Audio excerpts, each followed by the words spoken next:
panafricaine l'image est une institution d'enseignement supérieur qui s'est donné comme mission former les ressources humaines dans le domaine de la santé qui pourront prester au Burundi, mais aussi à l'étranger. Ce vendredi, la Commission nationale d'enseignement supérieur s'est rendue à cette université pour valider les programmes qui ont été agréés par le ministère en charge de l'enseignement supérieur qui sont dispensés à cette université. Ça a été aussi une occasion pour cette institution universitaire d'enclencher le processus de demande d'autorisation pour les nouveaux programmes qui seront enseignés dans les filières qui prochainement feront l'objet de demande d'autorisation d'ouverture, comme l'indique le Dr Tade Ndikumana, président du conseil d'administration de l'IPM. Avant de délivrer les diplômes, il est organisé un atelier de validation, d'agrément et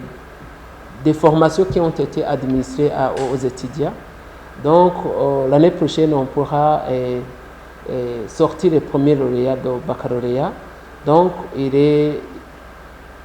obligatoire qu'on puisse organiser un atelier d'agrément des cours qui ont été dispensés ici à l'Université panafricaine de l'image. Aussi, ici à l'Université panafricaine de l'image, nous voulons contribuer aussi et apporter notre maigre contribution dans la production des ressources humaines qualifiées en santé. Et nous voudrions alors ouvrir d'autres filières, et notamment la kinésithérapie, la faculté de médecine, la santé bucco-dentaire et les statistiques appliquées à la santé, mais aussi ouvrir les filières de master pour pouvoir contribuer effectivement à la production des ressources humaines en santé qualifiée. Donc nous avons voulu aussi échanger avec les experts pour pouvoir leur montrer ce que nous avons préparé et quitte à ce qu'on puisse soumettre les programmes à la CNES, mais aussi au ministère de l'enseignement supérieur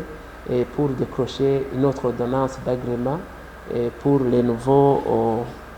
filières. L'Université panafricaine de l'image aimerait constituer une industrie du savoir en formant les ressources humaines qualifiées dans le domaine de la santé, quitte à ce que l'État du Burundi puisse en tirer profit, car ces derniers seront convoités à aller prester à l'étranger. Comme vous le savez,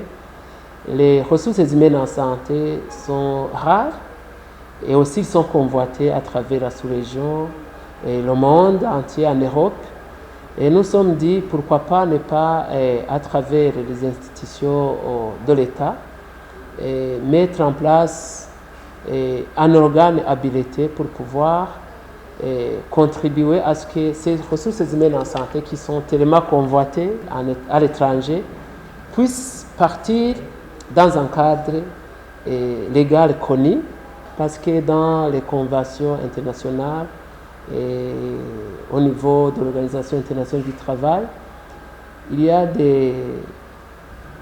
conventions que notre gouvernement a ratifiées qui montrent comment un travailleur migrant qualifié, que ce soit les médecins, les infirmiers ou autres, puisse contribuer avant d'aller travailler à l'étranger. Et il est stipulé que l'IPR, les prestations de sécurité sociale, l'INSS, la pension à la retraite, et ces financements devraient revenir normalement au pays d'origine qui a formé ces ressources humaines. Et ça pourra nécessairement contribuer à ce que le Burundi puisse avoir des retombées sur les ressources humaines qui partent à l'étranger. L'Université panafricaine de l'image compte construire un hôpital qui servira de milieu de stage pour les apprenants, mais aussi qui dispensera